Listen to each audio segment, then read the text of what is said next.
तो आज हम जिस बिज़नेस आइडिया के बारे में बात करने जा रहे हैं वो एक ऐसा बिज़नेस आइडिया है कि जो कि आपको करोड़पति भी बना सकता है और आपको सड़क पर भी ला सकता है। ये डिपेंड आप पे करता है कि आप किस तरह इस बिज़नेस को एग्जीक्यूट करते हैं। तो सबसे पहले बात करते हैं प्रॉफिट मार्जिन की। ये बिज़नेस आपको कितना पैसा देगा और इस बिज़नेस के लिए आपको कितनी इन्वेस्टमेंट चाहिए। भी आप कोई भी बिज़नेस आइडिया शुरू करते हैं तो सबसे पहले आप यही सोचते हैं कि इस बिज़नेस में या इस आइडिया में रिस्क फैक्टर कितना है। तो सबसे पहले हम ये बात करेंगे कि इस आइडिया में आपकी नुकसान की रेशो कितनी है और नुकसान से कैसे बचा जा सकता है। तो दोस्तों, दूसरे यूट्यूबर की तरह मैं आपको खाली खाली आइडियाज़ नहीं दे रहा। ये एक वाहिद ऐसा आइडिया है जो हमने खुद एक लो लेवल पे स्टार्ट किया, मतलब मेरे बड़े भाई ने एक बिल्कुल लो लेवल पे स्टार्ट किया है। इसलिए मैं आपको बताने जा रहा हूँ कि इस बिज़नेस आइडिया में कितनी कॉस्ट है, कितना नुकसान है, मतलब इसका सारा जो है, क्या आप ये बिज़नेस आइडिया कर सकते हैं।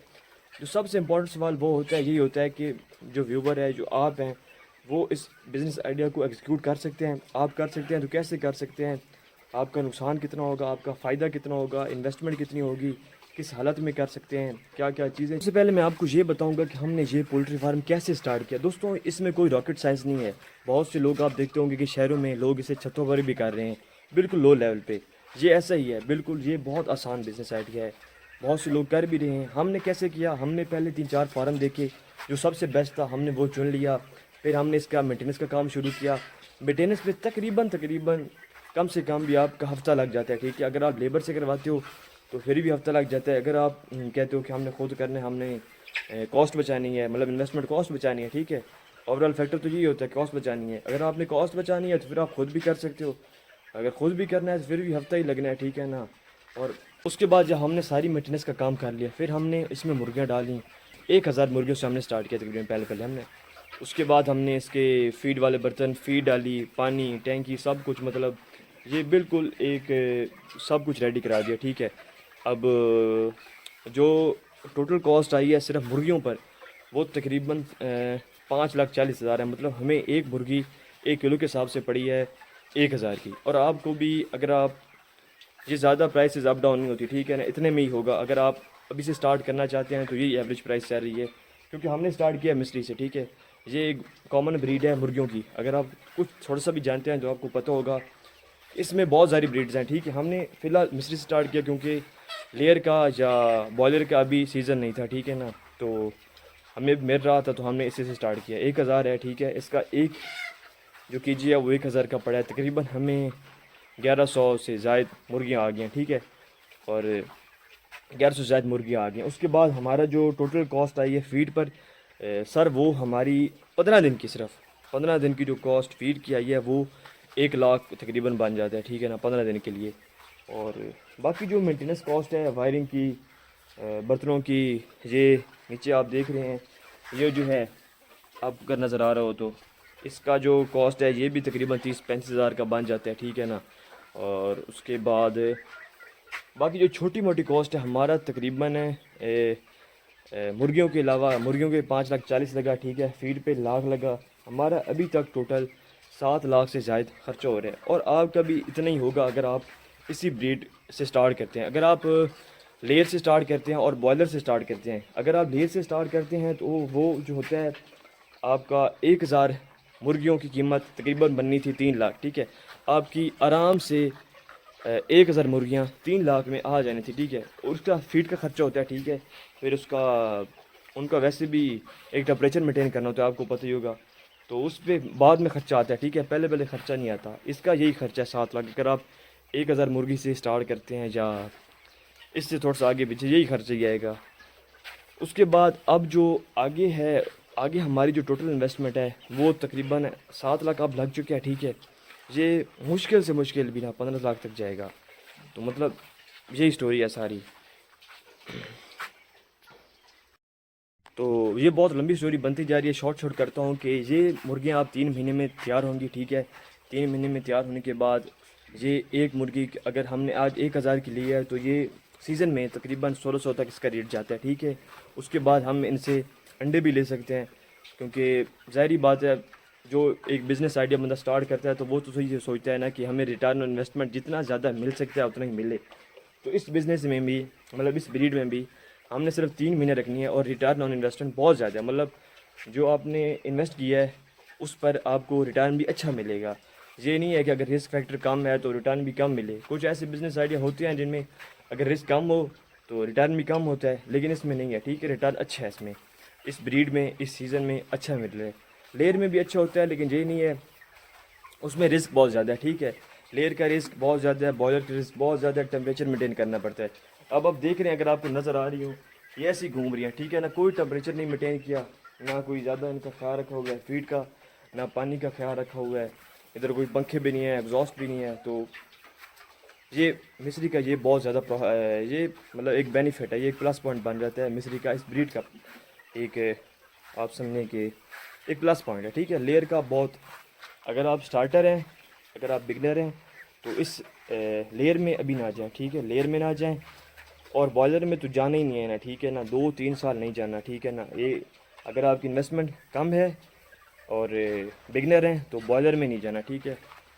तो अब हम बात करेंगे ब्रीड्स के बारे में, क्योंकि मैं बहुत बार कह चुका हूँ ये ब्रीड ये सीज़न, लेकिन ये नहीं बताया कि कौन सी ब्रीड और कौन सा सीज़न। दोस्तों, अगर हम देसी की बात करें, ठीक है, लोकल लैंग्वेज में इनको देसी कहते हैं। देसी में तकरीबन 7 से ज़्यादा कॉमन ब्रीड्स हैं, ठीक है। मुझे 3-4 के ही नाम आते हैं। एक ये गोल्डन मिस्री होगी, ठीक है, एक लेमन ब्राउन होगी, ठीक है, एक ईसा ब्राउन होती है, एक अस्टर लूप होती है जो ब्लैक कलर में होती हैं फुल, ठीक है। ये 4-5 के नाम आते हैं मुझे, और आजकल तो बहुत ज़्यादा ही आ रही हैं, ठीक है। और जो फार्मी होती हैं जिनका कलर वाइट होता है, उसमें एक ही ब्रीड है, ठीक है, लेयर। लेयर वो होती है जो आपको वो तैयार होती है 3 महीने में, ठीक है, 3 से 4 महीने में तैयार हो जाती है, और वो आपको 2 साल लगातार अंडे देती है। फार्मी अंडे जिनको ज़्यादा सेल होते हैं दुकान में ना, फार्मी अंडे। जो मेन सवाल होता है, जो कॉमन सवाल होता है कि भाई प्रॉफिट कितना आएगा, क्योंकि सबको पैसे की है, सब पैसे के लिए हो रहा है। तो इसमें जो प्रॉफिट है, मैं आपको पहले भी बता चुका हूँ कि ये 1000 पर केजी हमने लिया है, इसको 1600 पर केजी हम बेच देंगे, ठीक है। अगर उससे सारा खर्चा निकाल के अगर बात करें ना, फीड का खर्चा, मेंटेनेंस का खर्चा, तो 3 महीने में तकरीबन ये 2.5 लाख बन जाता है, ठीक है। बिल्कुल जो ये 2.5 लाख वो है जो बच रहा है, ठीक है ना, मतलब इसमें कोई आप खर्च नहीं होना दोबारा। और अगर हम अंडा बेचें, ठीक है, क्योंकि ज़ाहिर बात है, अब जब ये 3 महीने में तैयार हो जाएंगी तो 1 महीना बंदा अंडा भी बेच सकता है, वो भी मतलब एक प्लस पॉइंट बन जाएगा। अगर सिर्फ बंदा अंडा भी बेचे ना, तो वो राउंड अबाउट अगर 1000 मुर्गियाँ हो ना, तो वो तकरीबन हम 800 का हिसाब लगा लें।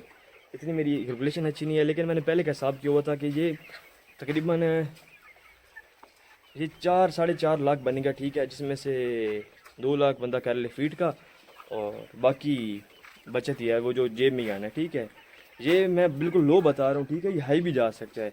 मैंने इसमें अंडे का रेट भी कम लगाया था, 20 रुपये लगाया था जिस हिसाब में, और मैंने अंडा देने का भी जो है वो सिर्फ 700 ही रखा था, या इससे भी कम रखा था, ठीक है, मेरे ख्याल 400 रखा था, हाँ 400 रखा था, इसलिए तकरीबन 2 लाख ही बच रहा है। लेकिन अगर बहुत ये जो होता है ना अंडे वाला बात होती है, ये बहुत से फैक्टर पे डिपेंड करता है।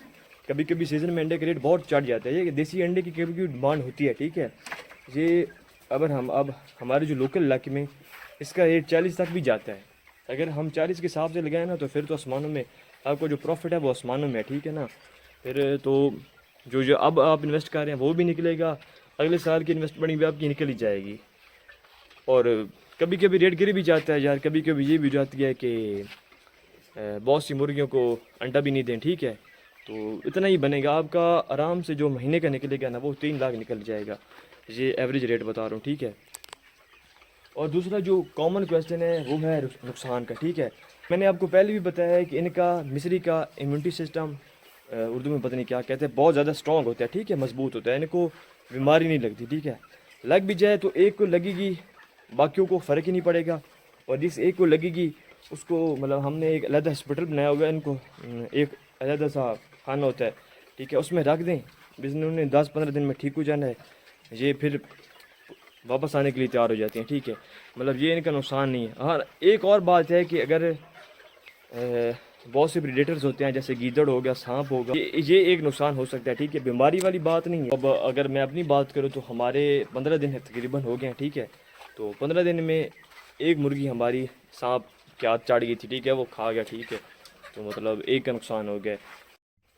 तो अब आप सब लोग यही कहेंगे कि सी भाई एक बात तो बताओ, वो सब तो हम समझ गए, ठीक है, असी बड़े सियाणे हैं, अब हमें ये बताओ कि टाइम कितना देना पड़ेगा, ठीक है। इसका जो सीधा सीधा जवाब है वो यही है कि आप दिन का 3-4 घंटे दे लें, इनके लिए काफ़ी है, ठीक है। एक बार सुबह आ जाएं, 5 बजे 6 बजे फीड डाल दें, ठीक है, पानी डाल दें और एक बार चक्कर लगा लें, ठीक है। उसके बाद अब जब दोबारा आएँ वो 7 बजे आ जाएँ, शाम के 7 बजे, ठीक है, आएँ फीड डाल दें, पानी डाल दें, चेक कर लें सब कुछ। यही टाइम देना पड़ेगा। आप जितना ज़्यादा दे सकते हैं वहाँ पे डिपेंड करता है। अगर आपके पास ज़्यादा टाइम है, इनफ टाइम है, तो फिर आप दें। लेकिन ये नहीं है कि बाकी कारोबारों की तरह मतलब आप पर बहुत ही ज़्यादा बर्डन आ जाएगा टाइम का, ठीक है, क्योंकि आपने नॉर्मल रूटीन को भी चलाना होता है। हर किसी के लाइफ स्टाइल में बहुत सारे और भी काम होते हैं, ठीक है। तो ये नहीं है कि आपको डिपेंड ही होना पड़ेगा कि आपने इधर ही बैठना है। इसलिए ये सारे फैक्टर के हिसाब से देखा जाए तो, सारी कैलकुलेशन के हिसाब से देखा जाए, रिस्क फैक्टर के हिसाब से, टाइम कंजप्शन के हिसाब से, प्रॉफिट के हिसाब से, ठीक है, इन्वेस्टमेंट के हिसाब से। तो मेरा बाजू भी था गया, अब लाइक कर देना। अगर सारे फैक्टर के हिसाब से देखा जाए तो बेसिकली ये पोल्ट्री फार्म इस ब्रीड का इस सीज़न में अच्छा काम था, ठीक है, अच्छा फ़ैसला था। अच्छा नहीं था ये अच्छा था, वो फ़ैसला अच्छा फ़ैसला था या नहीं था वो वक्त बताएगा, ठीक है। लेकिन हमारी जो हम कैलकुलेशंस कर सकते हैं, हिसाब लगा सकते हैं कि सारा देखना होता है, जो उसके हिसाब से ये फ़िलहाल ठीक था, ठीक है। बहुत वो तो वक्त ही बताएगा, ठीक है, वो जो होता है वो तो बाद में हमें नहीं पता कि क्या होगा, ठीक है, वो हम सिर्फ गैस ही कर सकते हैं, एक हिसाब भी लगा सकते हैं। तो दोस्तों यही थी आज की वीडियो का मकसद यही था कि आपको ये बताना, आपको खाली चूरन नहीं बेचना कि ये कर लो वो कर लो। अब अगर आप अब भी कोई सर्च करोगे ना किसी बिज़नेस आइडिया के बारे में, ठीक है, हज़ार बड़े बड़े यूट्यूबर की 1000 वीडियोज़ आ जाएंगी, ठीक है, सब आपको मुख्तलिफ आइडियाज़ दे रहे होंगे, ठीक है, सबके अलग अलग बातें होंगी। एक बिज़नेस आइडिया के बारे में अगर आप 10 वीडियो देख लेना, सबकी अलग पॉइंट ऑफ व्यू होगा, ठीक है। जब आप 10 एक ही आइडिया के बारे में देखेंगे ना तो आपका माइंड डाइवर्ट हो जाएगा, ठीक है। अगर आप पोल्ट्री फार्म की भी 10 वीडियो देख लेना तो एक आपको रिस्क फैक्टर कम बताएगा, एक ज़्यादा बताएगा, एक कहेगा जाना ही नहीं है, ख़तरा है, एक कहेगा बहुत अच्छा काम है, ठीक है। तो यही मकसद था मेरा वीडियो बनाने का कि मैं आपको प्रैक्टिकल करके दिखाऊं कि जब आप उनसे सुन के आते हो ना चूरन, तो आप प्रैक्टिकल देखें कि हो क्या रहा है, ठीक है, मतलब हो क्या रहा है। तो दोस्तों यही थी आज की वीडियो। हम उम्मीद करते हैं आपको आज की वीडियो पसंद आई होगी। तो इंशाल्लाह मिलते हैं अगली वीडियो में, जो कि यकीनन पोल्ट्री के बारे में ही होगा। तब तक के लिए अल्लाह हाफिज़।